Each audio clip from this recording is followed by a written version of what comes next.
E aí galera, espero que estejam todos bem. Hoje eu estou fazendo aqui o primeiro vídeo desse novo canal no YouTube que eu estou criando, que se chama Programador Apaixonado.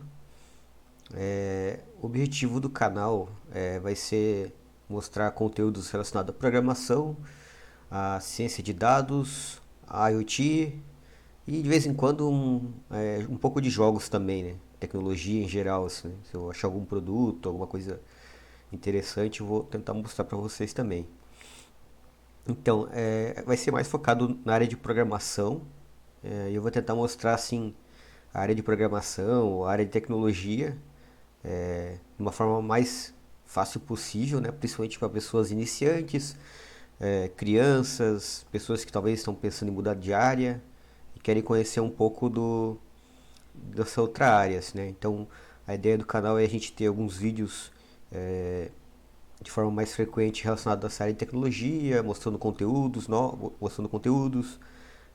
apresentando programação, apresentando como está um pouco como está nessa área, né?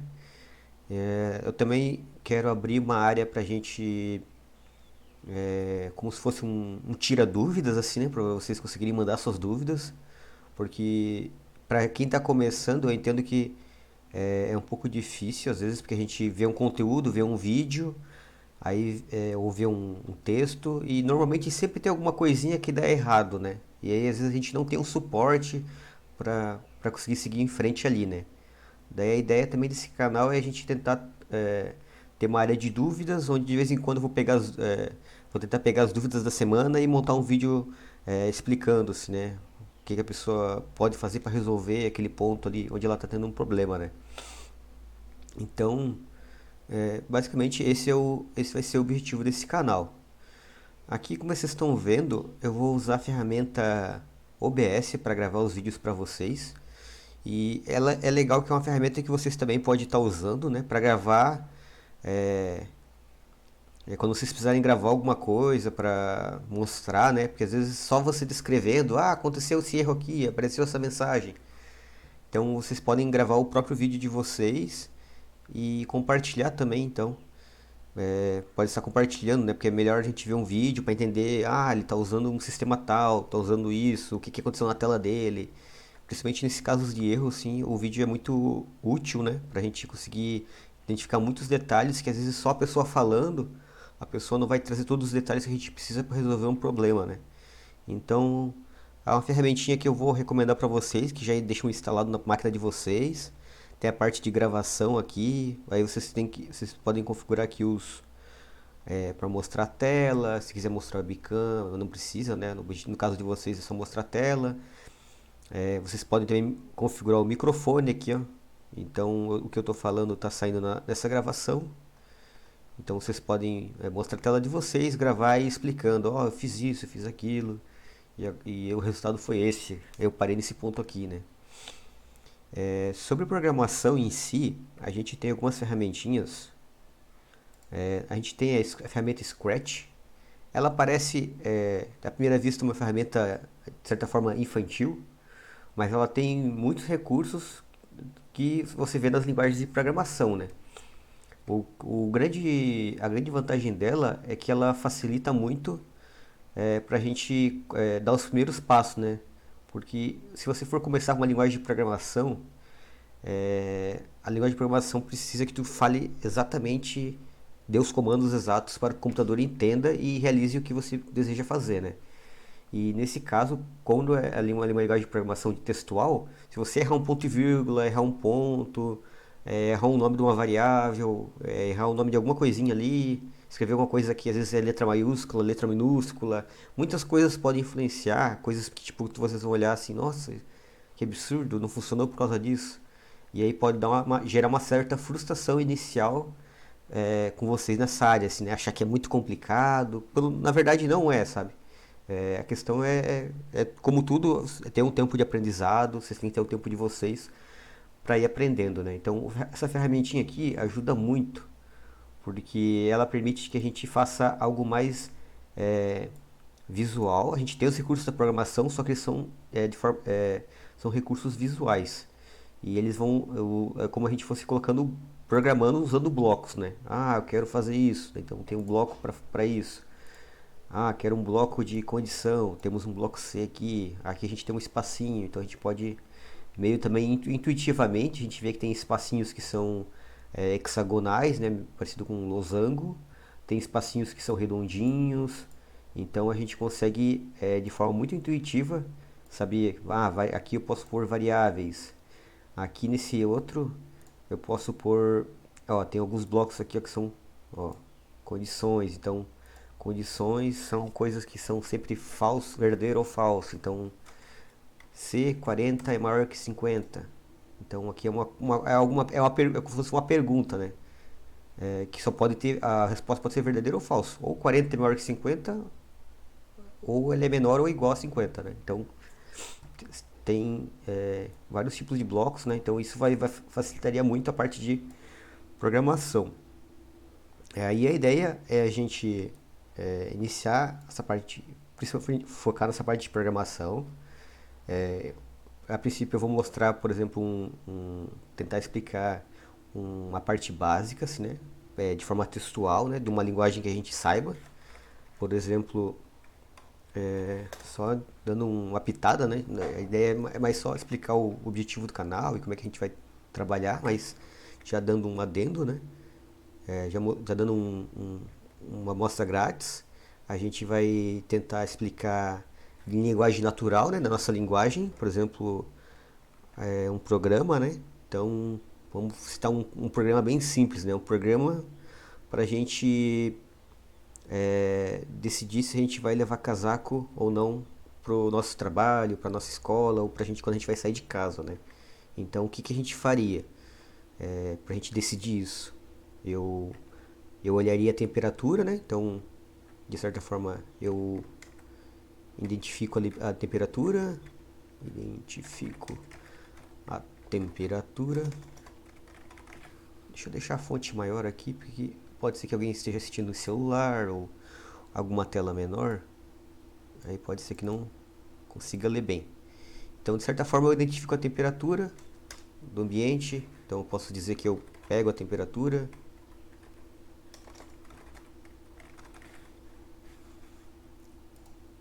Pego a temperatura.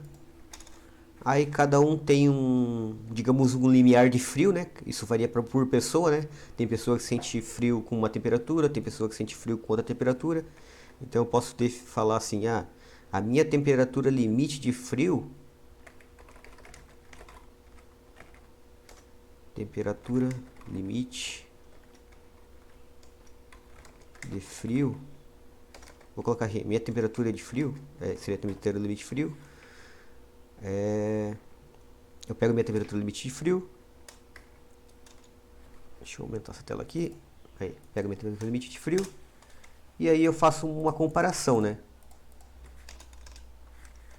Se a temperatura do ambiente, vou escrever assim, temperatura ambiente, ela é maior.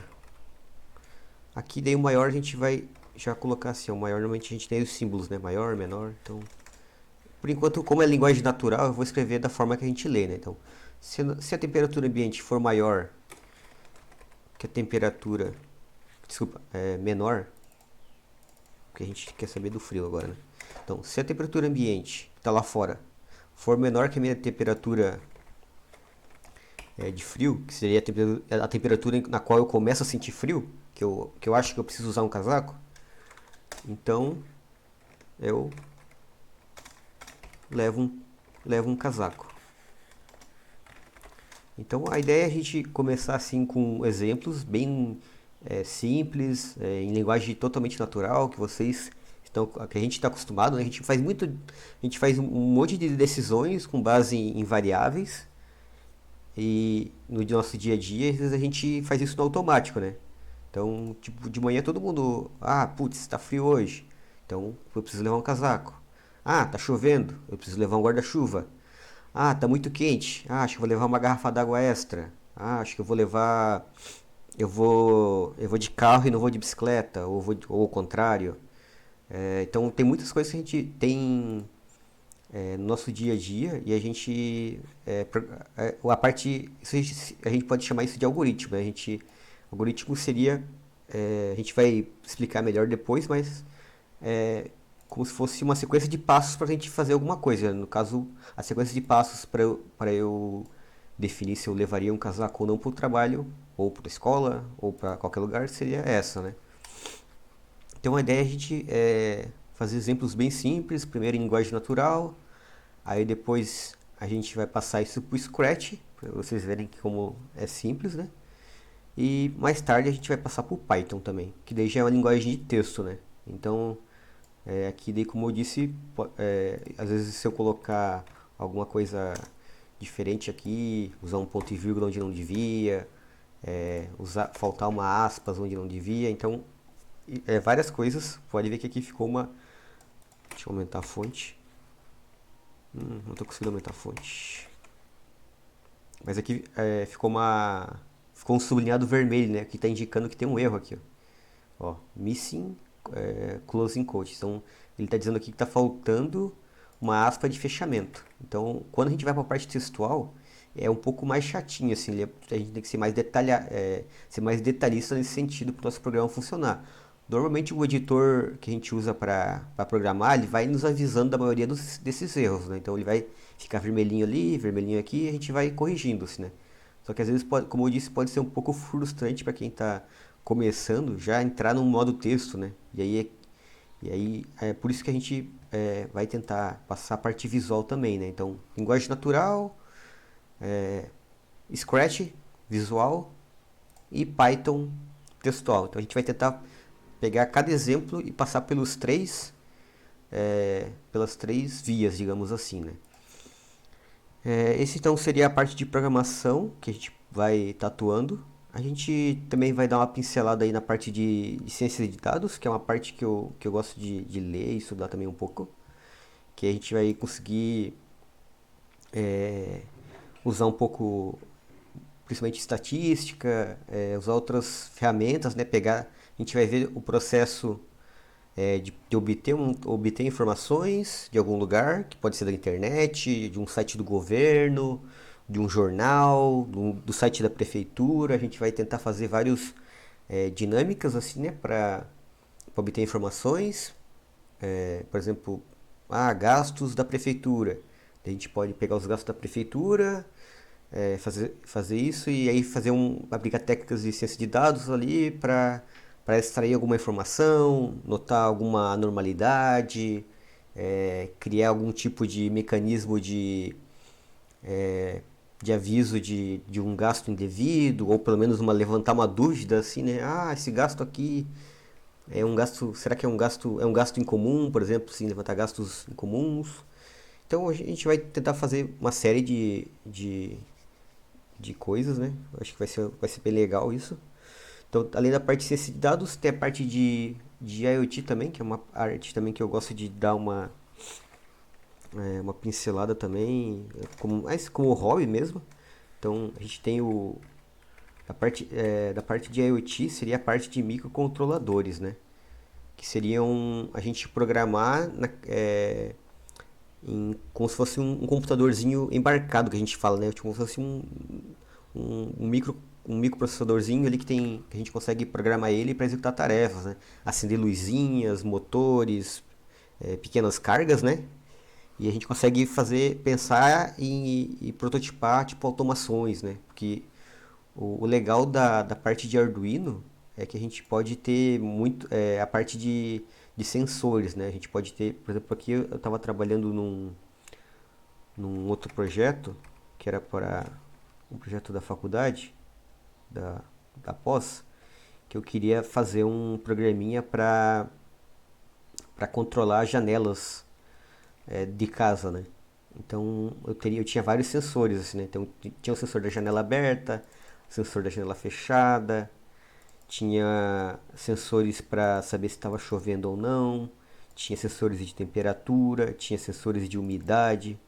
Então tinha vários tipos de sensores que a gente consegue captar ali do ambiente, na hora, assim, né? Então é bem interessante, assim, né? A gente consegue tipo, criar várias coisas assim meio que para o nosso dia a dia mesmo, né? Então, fechar a janela, abrir janela, né? Por exemplo, a cidade que eu tô é uma cidade que chove muito, né? E às vezes eu ia trabalhar e sempre ficava pensando, hoje eu podia ter deixado a janela aberta, só que aqui chove muito, às vezes de manhã tá dando um sol e à tarde pode chover. E aí, tipo, por via das dúvidas eu deixava a casa fechada, né? Então tem muitas tipo de situações que a gente pode aplicar. Então aqui a gente já é uma outra linguagem, né? Então existem vários tipos de linguagem de programação. Aqui já é uma linguagem C, é uma linguagem um pouco, eu diria, mais baixo nível que essa aqui, que seria Python, né? Essa linguagem Python aqui eu acho ela mais intuitiva, ela é mais simples, mais clara, né? Pra gente entender, né? Essa aqui já eu acho um pouco mais complexa, assim, o código fica um pouco mais difícil de ler, assim, né? Mas também é questão de a gente ir trabalhando e é aprendizado, assim, né? É se acostumando com tudo que, sempre que tudo que é novo vai gerar vai gerar alguma coisa, né? Então algo que é novo é normal, né? A gente vai, até a gente aprender e ficar,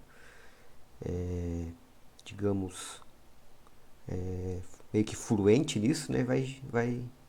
Vai ser um desafio, assim, né? E é importante não desistir, né? A gente vai estar aí para ajudar no que for possível, né? Tentar explicar da melhor forma, ter as partes de ter um canal para a gente tirar dúvidas, para vocês tentarem exemplificar. Aí só vou mostrar aqui essa parte do Arduino. Tô sem internet aqui agora, não vou conseguir mostrar. Mas o Arduino é um microchipzinho, assim, né? É aqueles. Talvez vocês já devem ter visto, assim, que o pessoal prototipa, assim, coloca naquelas. é, Coloca aquela plaquinha cheia de furinho, né? Ele tem um microcontroladorzinho, põe LED, põe umas pecinhas ali e monta como se fosse uma máquina, assim, né? Só que numa escala pequena, né? Que tu pode deixar na tua mesa e montar, né? E trabalhar nela. Eu acho que por hoje é isso. É só mostrar mesmo a ideia do canal, porque a gente tá aí. Só falando agora um pouco de mim, eu trabalho na área de tecnologia aí acho que vai fazer, deixa eu ver, 14, 15, acho que já uns 15 anos mais ou menos na área de tecnologia. Eu sou formado na área de computação. Eu estudei também parte de ciência de dados, fiz uma pós. É, Atualmente eu faço um trabalho voluntário nessa área de programação com Scratch, mais tarde a gente vai entrar no Python também, nesse caso com crianças. Eu trabalhei na área no começo, eu trabalhei na área mais de serviços de internet, então eu trabalhava com hospedagem de site, a própria venda de serviço de internet mesmo. Que mais que a gente fazia lá de serviço? Tinha sites, a gente fazia sites também, além de hospedar. Tinha um serviço extra lá que era também um serviço de data center. Se tu quisesse ter um lugar para deixar o seu computador com internet e ar-condicionado e esse tipo de coisa.